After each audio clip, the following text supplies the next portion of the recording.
नमस्कार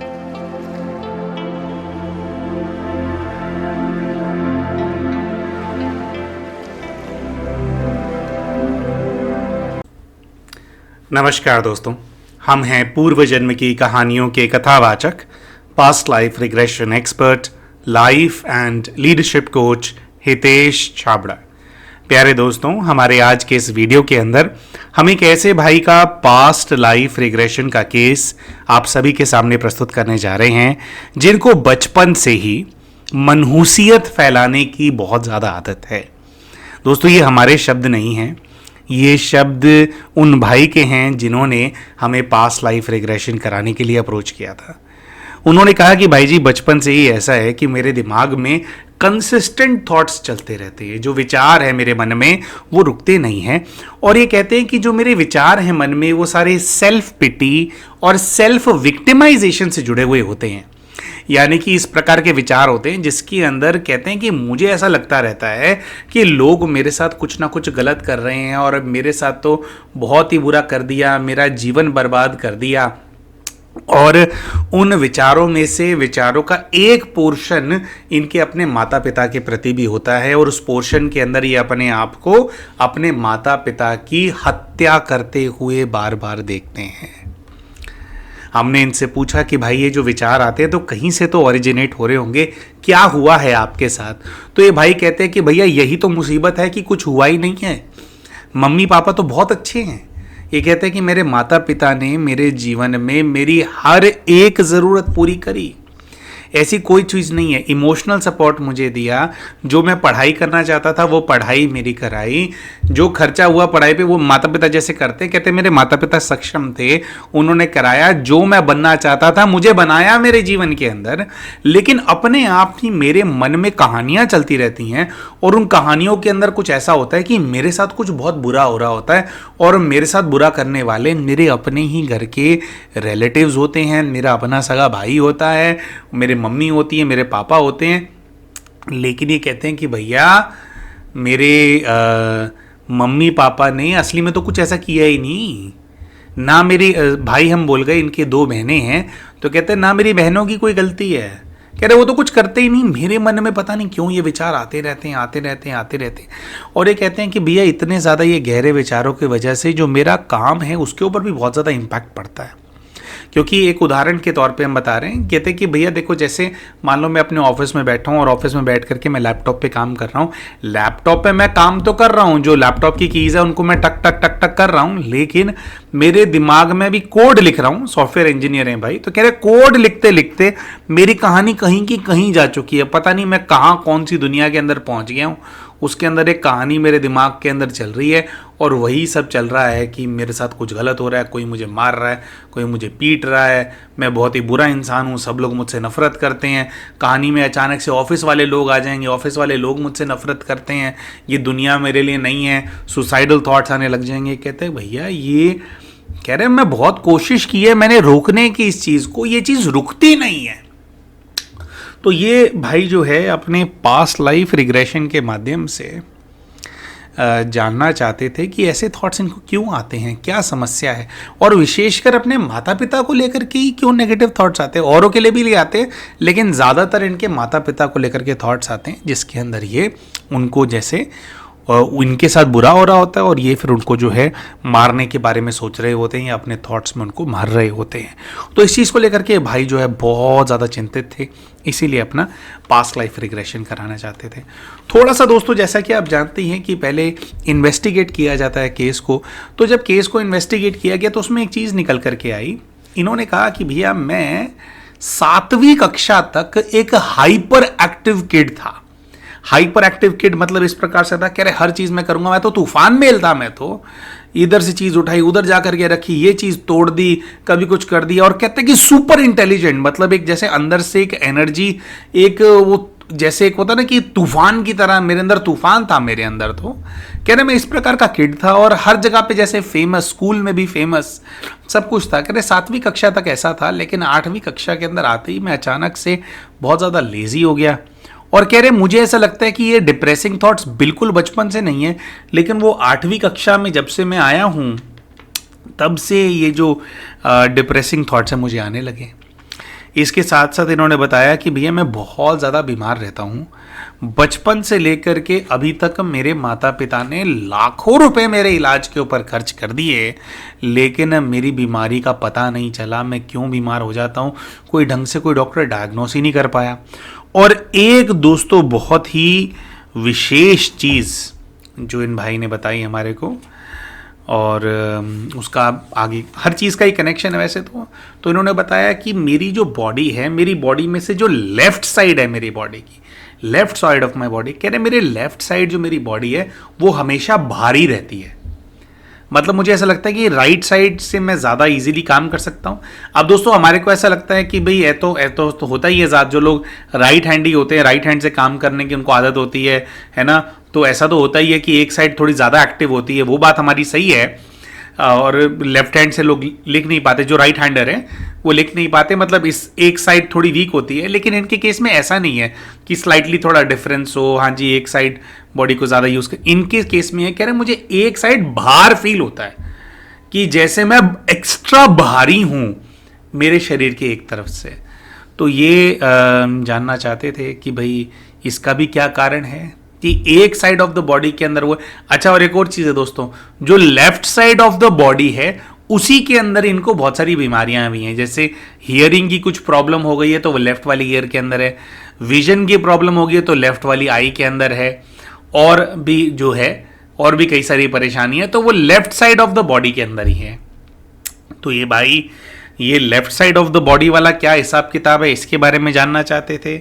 negative thoughts क्यों आते हैं जानना चाहते थे, और नेगेटिव थॉट्स के अंदर ये अपने माता पिता को मारने के बारे में क्यों बार बार सोचते हैं, इसके बारे में भाई जानना चाहते थे।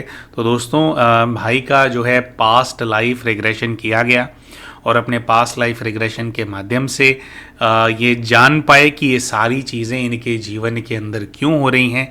स्पिरिट गाइड का भी इनको गाइडेंस मिला, और कैसे ये अपनी इस परिस्थिति से बाहर निकल सकते हैं, कैसे इसका निवारण कर सकते हैं, इसके बारे में भी जो है इनको जानकारी इस सेशन के अंदर दी गई थी। तो आइए दोस्तों अब बात करते हैं कि इन्होंने अपने पूर्व के जीवन के अंदर क्या देखा, खुद को किस रूप में देखा, कौन से दूसरे कैरेक्टर्स इनके सामने आए और इनके इस जीवन से क्या रेलेवेंस था, मतलब क्या इनकी कंडीशन से क्या रेलेवेंस निकल करके आया इन सभी कैरेक्टर्स का। तो सबसे पहले तो दोस्तों जैसे कि होता है कि आसपास का जो स्थान होता है उसको जज करने का प्रयास किया जाता है। तो जिस दृश्य में होते हैं इनको कुछ ऐसा सा नज़र आता है कि ये ऊपर की तरफ देख रहे हैं और इनको एक ऊपर लोहे का रोशनदान सा जो है वो नज़र आ रहा होता है।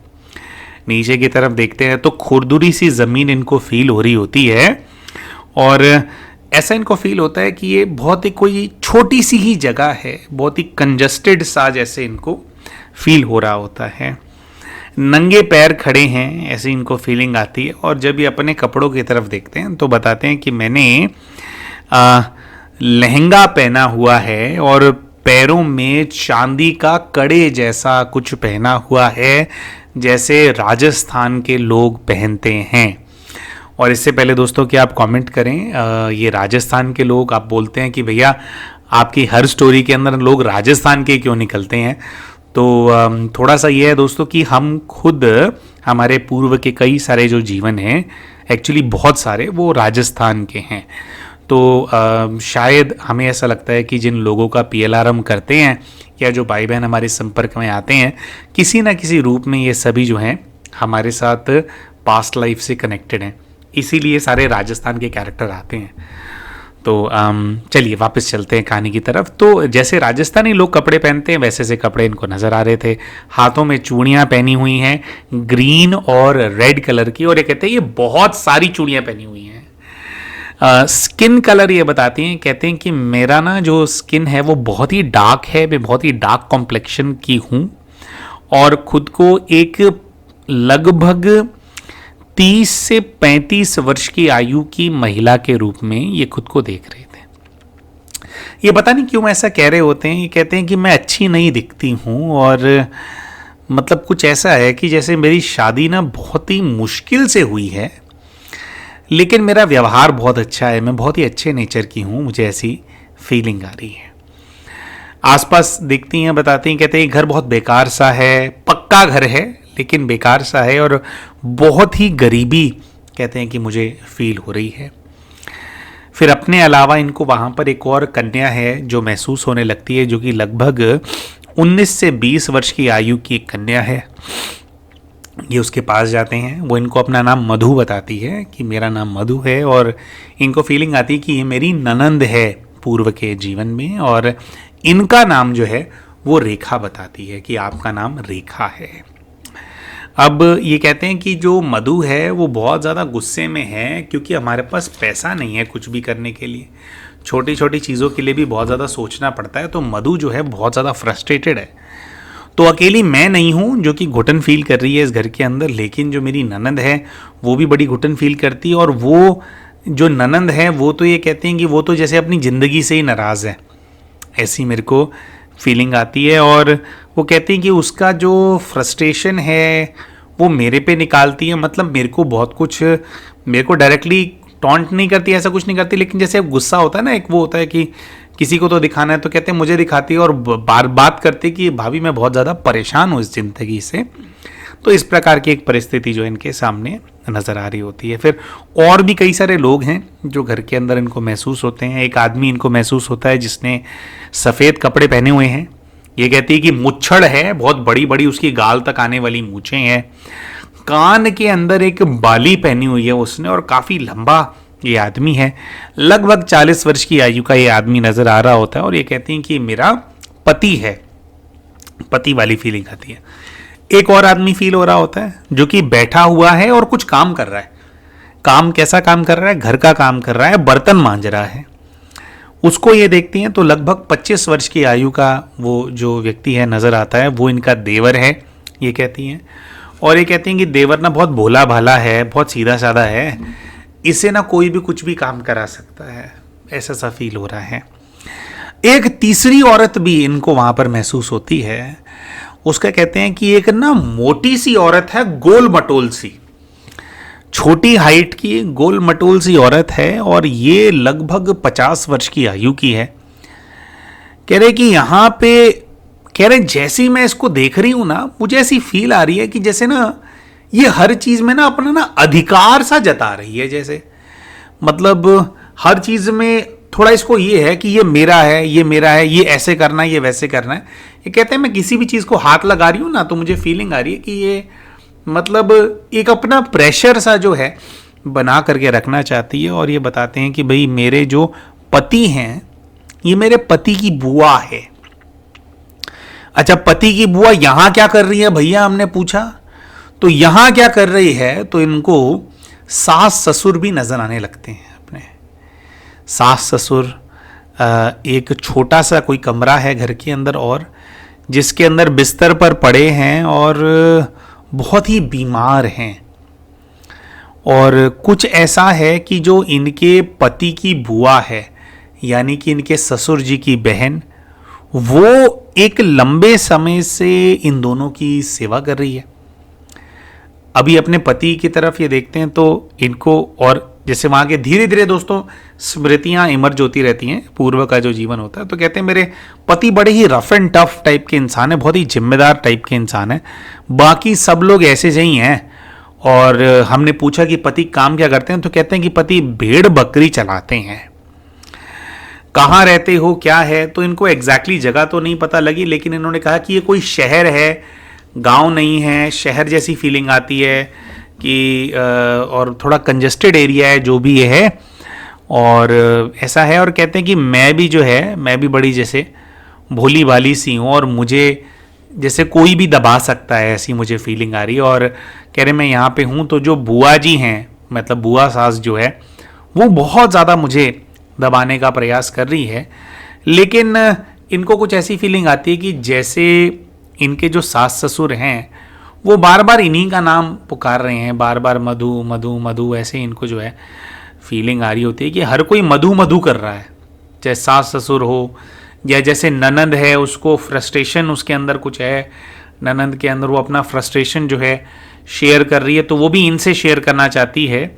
जो बुआ है वो बहुत ज़्यादा ना साइडलाइंड फील कर रही है अपने आप को, जैसे कि उसको अपना एक पोजीशन बना करके रखनी पड़ रही है, जमा करके रखनी पड़ रही है।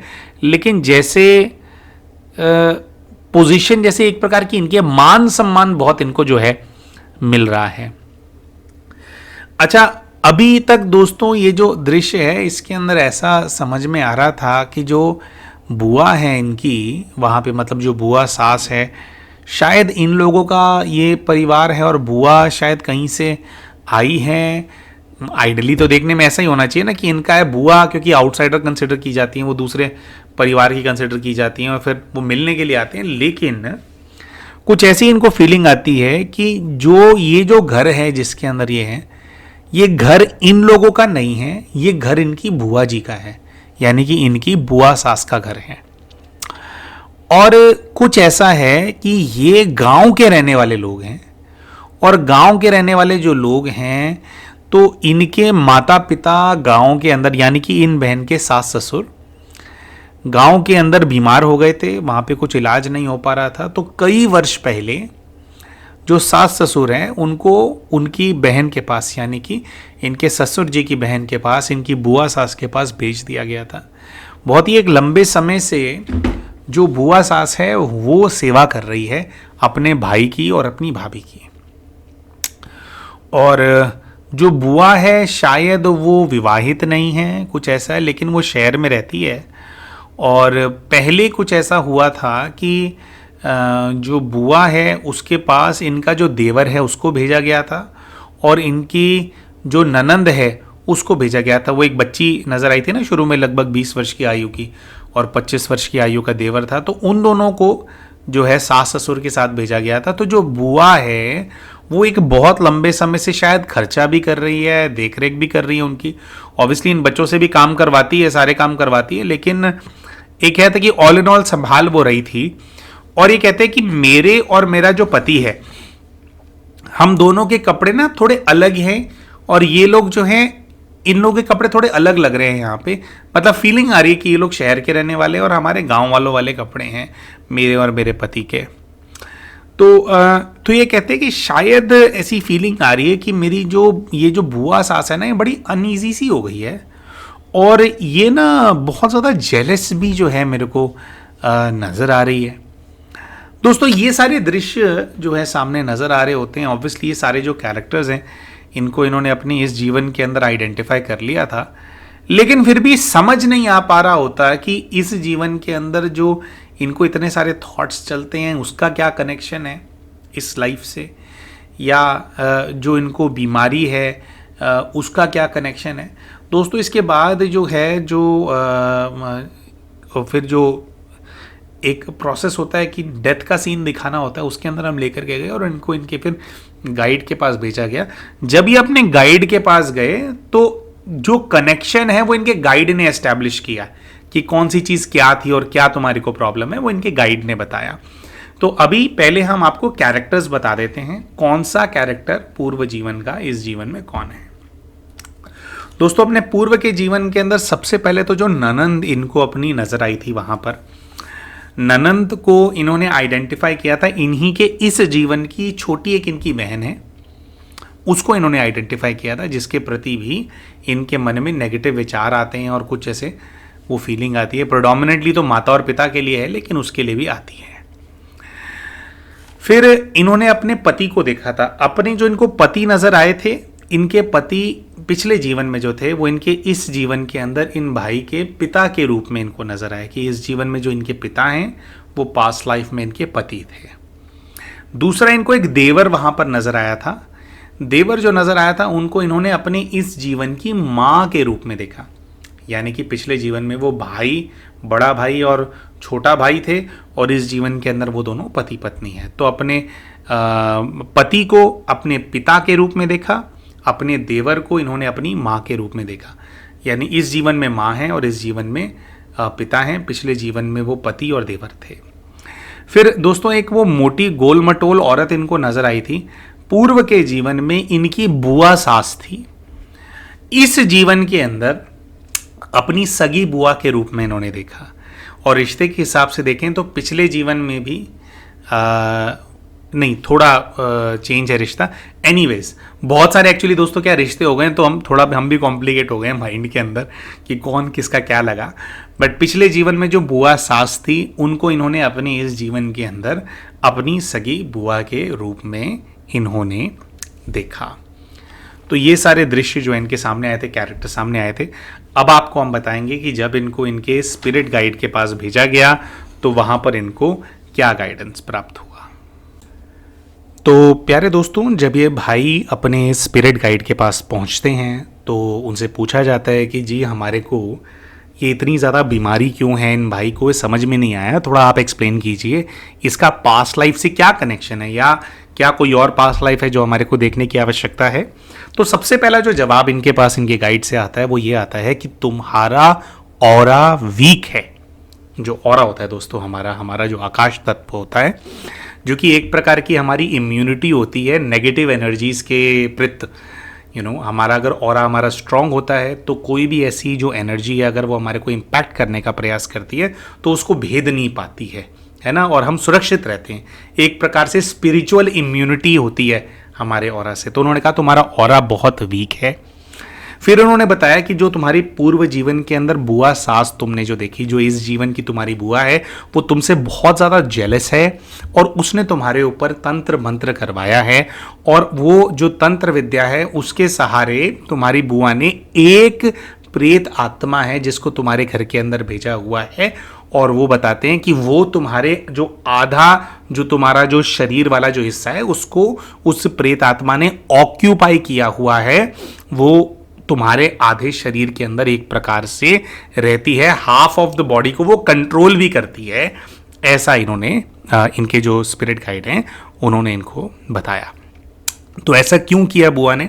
तो दो कारण उन्होंने बताए। एक तो उन्होंने बताया कि पूर्व के जीवन के अंदर तुम्हारी जो बुआ है उसने केवल इस चीज़ के लिए अग्री किया था कि मैं अपने भाई और भाभी की सेवा करूंगी, लेकिन एक एक करके तुम्हारा पूरा परिवार जो है उसके घर के अंदर चला गया, और जो इसके अंदर जो दिमाग लगाने वाला जो व्यक्ति था वो तुम्हारे पिछले जीवन के अंदर जो तुम्हारे पति थे ना, जो इस जीवन के तुम्हारे पिता हैं, वही थे।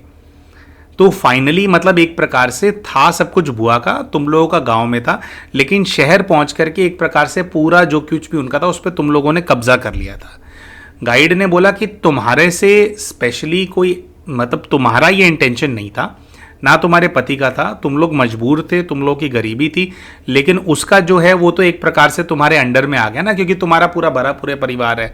तो वो बुआ जो है पूरे जीवन भर यही प्रयास करती रहेगी कि भाई मेरा अपने घर के अंदर मेरा थोड़ा से हो, या मेरा एक अपना कोई वर्चस्व सा हो, या मेरे कंट्रोल में चीज़ें रहें। लेकिन वो बहुत ज़्यादा परेशान रही इस चीज़ की वजह से।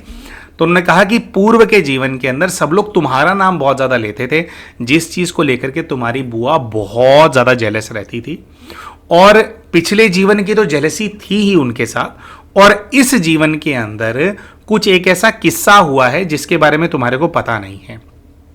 तो पिछले जीवन के अंदर एक प्रकार से इनके पति ने, इनके देवर ने, इनकी ननंद ने, सब लोगों ने उनके घर के ऊपर मतलब वहाँ पर एक प्रकार से कब्जा सा कर लिया था, वहीं पर रहने लग गए थे।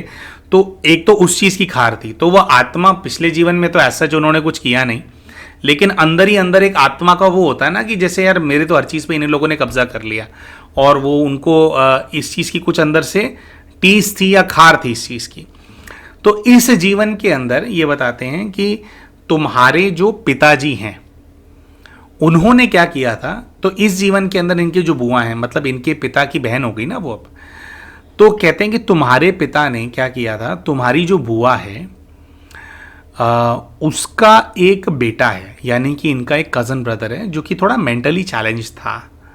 तो तुम्हारे पिता ने उसको एक पोल था कोई घर के अंदर, जैसे पोल होता है ना घर के अंदर, तो कह रहे एक पोल था, उसके साथ ना बांध कर बहुत मारा था, क्योंकि वो थोड़ा मेंटली चैलेंज था और वो अलग तरीके से बिहेव करता था। तो तुम्हारे पिता बहुत इरिटेट हो गए थे, उसको बहुत मारा था, मतलब बहुत बुरी तरह से मारा था उसको डराने के लिए कि वो तुम्हारी बाप पिता की बात सुने। ये करने की उस तुम्हारे पिता ने तब किया था जब घर में कोई नहीं था, अकेले वो दोनों थे, काफ़ी पुरानी बात है। तो ये कर लेने के बाद जो है तुम्हारे पिता उसको बाहर लेकर के गए, उसको जलेबी खिलाई और उसको बोला कि देख तेरे को मैंने खिला दिया है, जो हुआ अब मेरी बात मानियो, जो हुआ किसी को बताइयो मत। तो वो ये कहते हैं कि तुम्हारे पिता को ऐसा लगता है कि ये बात उनकी बहन को पता नहीं चली, लेकिन ये बात उनकी बहन को पता चल गई थी, क्योंकि उनका जो बेटा है उसके शरीर पे काफ़ी कुछ चोटों के निशान थे, तो ये वहाँ नहीं थे। तो कुछ समय के बाद जो है उस बच्चे ने अपनी माँ को बता दिया था कि ऐसे ऐसे मामा ने मेरे साथ किया। तो कहते हैं उस चीज़ का ना एक रिवेंज की फीलिंग आ गई थी उसके अंदर कि अगर मेरा बेटा कमज़ोर है तो उसके साथ ऐसा इन लोगों ने किया, जिस चीज़ के चलते वो कहती है उन्होंने तंत्र करवाया तुम्हारे ऊपर कि जैसे उनका बेटा एक प्रकार से डिसेबल्ड है तो तुम्हारी भी वैसी ही हालत हो जाए, मतलब तुम वैसे फिट हो लेकिन तुम भी एक नेचुरली जैसे एक इंसान फंक्शन कर पाता है तुम वैसे फंक्शन ना कर पाओ, इसीलिए तुम्हारी बुआ ने तंत्र करवा करके तुम्हारे ऊपर वो चीज़ रखवाई, और जो चीज़ तुम्हारे ऊपर रखवाई है उसको इस प्रकार से इंस्ट्रक्शन दिए हुए हैं कि तुम्हारे हाथों तुम्हारे माता का, तुम्हारे पिता का, तुम्हारे जो घर वालों का है, तुम्हारी बहन का, इनका अहित करवाना है। इसीलिए वो जो प्रेत तुम्हारे साथ रहती है, वो कोई लेडी है, प्रेत आत्मा कह रहे वो जो रहती है वो निरंतर तुम्हारे को विचार देती रहती है कि तुम्हें अपने माता को, अपनी पिता को, अपनी बहन को, इन लोगों को तुम्हें मारना है। इसके विचार वो प्रेत आत्मा तुम्हारे को देती रहती है। ये तुम्हारी बुआ जो है वो बदला लेने का जो है प्रयास कर रही है। तो अब इसके अंदर जो इनके तो इसके अंदर फिर जो दोस्तों इनके जो गाइड हैं उन्होंने एक तो इनको इंस्ट्रक्शन दिया कि जैसे इनकी जो बुआ हैं उनका काफ़ी आना जाना है इन लोगों के घर में, तो बुआ के यहाँ से जो सामान आता है उसको डायरेक्टली उसको कंज्यूम नहीं करना है, उसको अवॉइड करने के लिए इनके गाइड ने कहा, क्योंकि कुछ ऐसा है कि वो जैसे कोई चीज़ भेजी जाती है ना तो बार बार कुछ ना कुछ खिलाकर कुछ करा करके उस चीज़ को ना पक्का रखा जाता है, मतलब ढीला नहीं पड़ने दिया जाता उस तंत्र को कि वो वहाँ पे जमी रहे, उसके लिए वो कुछ कुछ चीज़ें यहाँ पे ला करके वो रखती रहती है। तो इनके गाइड ने कहा कि तुम्हारे को अपने माता पिता से बात करने की आवश्यकता है। उसके अलावा दोस्तों कुछ साधनाएं हैं जो कि इनको बताई थी, वो करने के लिए हमने भाई को एडवाइस कर दिया था। पीछे दोस्तों आपको याद होगा कि हमने 21 डेज नेगेटिविटी रिमूवल का सेशंस करवाए थे, तो जिन भी भाई बहनों ने उन सेशंस को ज्वाइन किया था उसके अंदर बहुत उनको लाभ मिला था। वो विशेषकर इसी प्रकार की प्रॉब्लम से जो लोग ग्रसित होते हैं, प्रेत बाधा होती है और ये सब होता है, इसी के लिए वो सेशंस कराए गए थे। दोस्तों हमारे यूट्यूब चैनल के ऊपर 21 दिन के जो सेशंस कराए थे वो 21 दिन की रिकॉर्डिंग्स अवेलेबल हैं। अगर आप भी चाहें, अगर आप ऐसी किसी समस्या से ग्रसित हैं, अगर आप परेशान चल रहे हैं, तो हमारे इस वीडियो के डिस्क्रिप्शन में भी उसके प्लेलिस्ट का हम लिंक डाल देंगे, नहीं तो हमारे चैनल के ऊपर भी जैसे आप प्लेलिस्ट ढूंढ सकते हैं। हमारी प्लेलिस्ट के अंदर आपको 21 डेज नेगेटिविटी रिमूवल का जो सेशन है वो आपको मिल जाएगा। तो इनके गाइड ने कहा कि धीरे धीरे इसका प्रभाव हटेगा, क्योंकि बहुत लंबे समय से ये तंत्र कराया जा रहा है। अच्छा, एक बहुत ही विशेष चीज प्यारे दोस्तों जो कि हम बताना भूल गए थे, जो कि इन्होंने हमारे को नहीं बताई थी, इनके गाइड ने ही, जैसे कई सारी पोल खोल देते हैं ना, वो आकर के उन्होंने बोला, उनके गाइड ने दोस्तों ये भी इनको बोला है कि तुम्हारे ऊपर तंत्र बहुत लंबे समय से कराया जा रहा था, लेकिन प्रभाव तुम्हारे ऊपर 8वीं कक्षा से इसलिए आया क्योंकि 8वीं कक्षा से इन्होंने गलत काम करना शुरू कर दिया था। हम अपने मुख से बोलना नहीं चाहते, लेकिन जैसे एक आयु हो जाती है बच्चों की और वो फिर उनके वो जो हार्मोन्स है, प्यूबर्टी बच्चे जो हैं वो अचीव कर लेते हैं, उसके बाद क्या होता है कि आजकल गलत चीज़ें देखने की बच्चों को आदत है और फिर वो जो है गलत उस रीति मतलब विकार के अंदर वो जाने लग जाते हैं। मतलब एक वो होता है ना सेल्फ सेटिस्फैक्शन करने का, आप लोग समझ गए होंगे। तो इनके गाइड ने इनको बोला कि तुमने वो गंदा काम करना शुरू किया था, तुमने अपना जो ब्रह्मचर्य है उसको त्याग दिया था, उसको तोड़ दिया था। और जैसे जब हम ये काम करते हैं तो उससे क्या होता है दोस्तों, हमारा जो ऑरा है ना वो वीक होने लग जाता है ना। तो इसके ऊपर एक अलग से भी हम वीडियो बनाएंगे। एक बहन है, उन्होंने उनके ऊपर बहुत शक्तिशाली वो है असर है। उन्होंने पूछा था कि भाई मैं तो केवल जो हम तो विवाहित हैं तो मैं तो उसी में ही जाती हूँ, तो क्या फिर भी मेरे ऊपर प्रेत आत्मा का प्रभाव पड़ेगा। अब दोस्तों क्या है कि प्रेत आत्माएं जो है ना वो आप विवाहित हो या अविवाहित हो उसको देख करके आपके ऊपर हमला नहीं करती है। लॉजिक सिंपल सा होता है, अगर आप ब्रह्मचर्य को जब भी हम ब्रेक करते हैं, कोई भी ब्रेक करता है किसी भी परिस्थिति के अंदर, विवाह से तो क्या होता है, वो तो एक सोशली एक्सेप्टेड एक वो चीज़ है कि ठीक है भाई आपको जो सोसाइटी है, आपके घर वाले हैं, उन्होंने एक पार्टनर आपको दे दिया कि भाई आप दोनों का भी आप अपना घर बसा सकते हो, ठीक है, वो एक अलग बात है। लेकिन सीधी सी बात है, अगर आप अगर हम लोग विकार में जाते, कोई भी जाए कभी भी जाए, तो उससे क्या होता है कि हमारा जो ऑरा होता है वो वीक होता है, हमारी इम्यूनिटी वैसे भी फिजिकली भी जो हमारी इम्यूनिटी है वो गिरती है, ठीक है। तो तब जो है ये चीज़ें हम पे ज़्यादा प्रभाव कर सकती हैं, है ना। तो ऐसा होता है। तो इनके केस के अंदर इनके गाइड ने इनको कहा कि ये जो तुम्हारी एनर्जी डाउन हो गई थी उसका कारण यही है कि तुमने ये गलत काम करना शुरू कर दिया था। तो वो जो तंत्र जो है वो पहले वो था तुम्हारे आसपास, लेकिन तुम पे हावी नहीं हो पा रही थी वो प्रेत आत्मा, लेकिन जैसे ही तुमने अपने ब्रह्मचर्य को तोड़ा वैसे ही वो हावी होगी, उसने प्रवेश कर लिया तुम्हारे अंदर।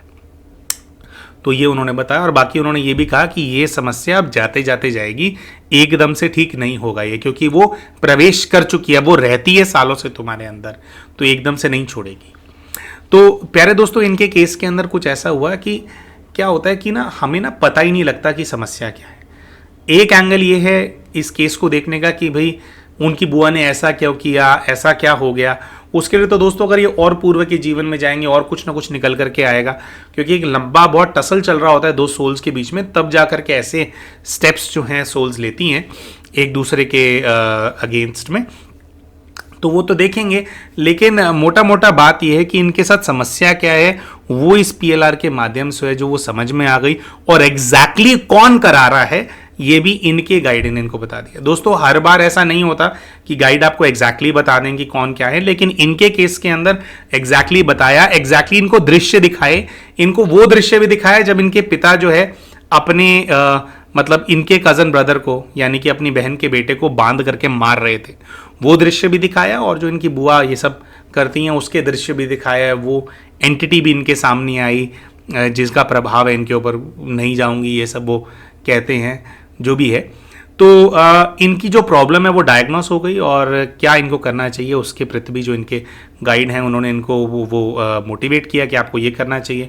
ब्रह्मचर्य की धारणा रखने के लिए भी उन्होंने इनको कहा, लेकिन इन्होंने कहा कि भी मैं विवाहित हूँ तो मैं तो भाई नहीं कर पाऊँगा, है ना, ये वाली धारणा नहीं कर पाऊँगा। तो खैर जो भी है, फिर जो भी साधना है वो उसके लिए प्रति इनको मोटिवेट किया गया। तो धीरे धीरे ही जाते जाते जाएगी, धीरे धीरे होगा, ठीक होगा। तो हम आशा करते हैं प्यारे दोस्तों कि ये जो केस आप सभी के सामने हमने प्रस्तुत किया इससे आपको कुछ शिक्षा मिली होगी, आपको केस अच्छा लगा होगा। केस अगर आपको अच्छा लगा हो तो हमारे को वीडियो में कमेंट करके ज़रूर बताएं कि क्या अच्छा आपको लगा।